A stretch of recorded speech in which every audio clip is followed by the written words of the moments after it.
Hey guys, Vincent here, and these are the Prussian artillery swords.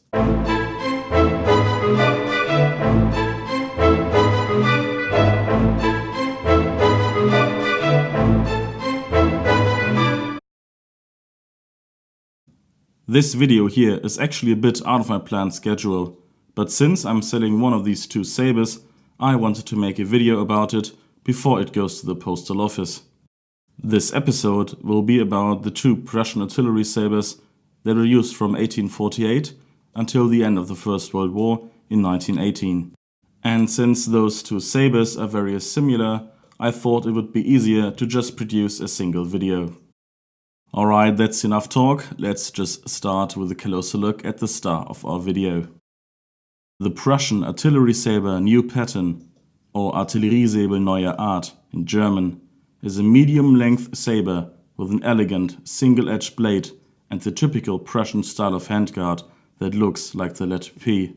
The sheath is an all-metal construction with only one fixed carrying ring. Its overall length is 900 mm. The blade itself is 760 mm long, 32 mm wide and 8 mm thick. Without the sheath, the sabre weighs around 980 grams.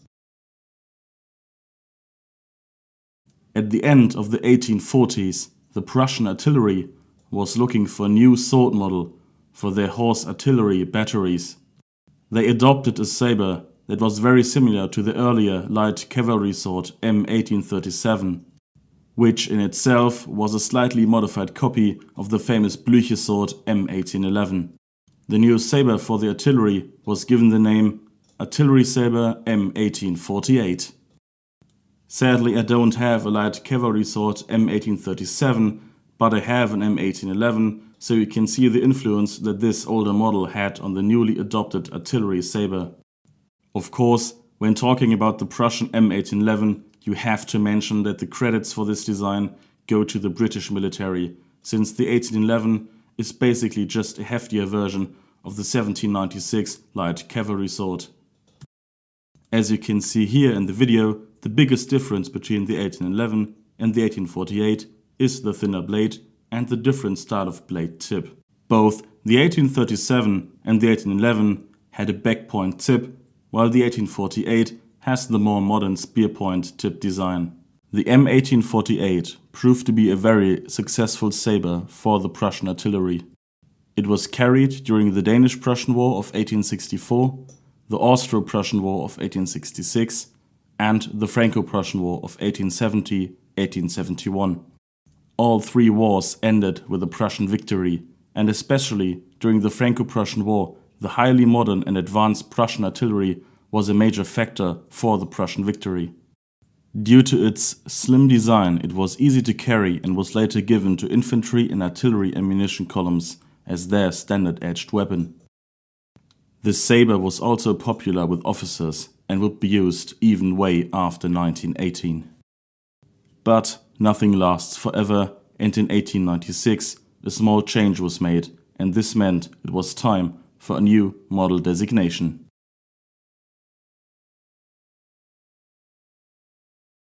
On the 10th of February 1895, the German army changed their way to carry their swords. They switched from carrying the sword on the left side of the soldier to mounting the sword directly on the saddle itself. The system that was used to secure the sword to the saddle only needed one ring on the sheath, and therefore the other, now redundant, second ring was removed. But it only took a year for the second big change to occur. The swords would bump into the horse and even bang against obstacles when the horse was jumping. The swords were viewed as too long for this new style of carrying and were therefore cut down to a more appropriate length. This affected all types of cavalry swords. The heavy cavalry palash was shortened, as well as the Ulan sabre and the artillery sword. Please note that somewhere in the late 1890s the M in the designation was officially ditched. To avoid confusion after the shortening in 1896, the army renamed their artillery sword from 1848 to new pattern. When comparing the two swords, we can clearly see that the blade was cut down from roughly 877 mm to the before mentioned 760 mm. So the artillery sabre M1848 was produced from 1848 until 1896 and was then replaced by the artillery sabre new pattern. It was produced from 1896 until 1916. So the only way to tell if you have a cut down 1848 or a new pattern is via the date of the property stamp on the back of the blade. And regarding the wartime production, also the handle. Sabres with property stamps W15 or W16 were produced with a wooden grip without the cord and leather wrapping, making them easy to identify.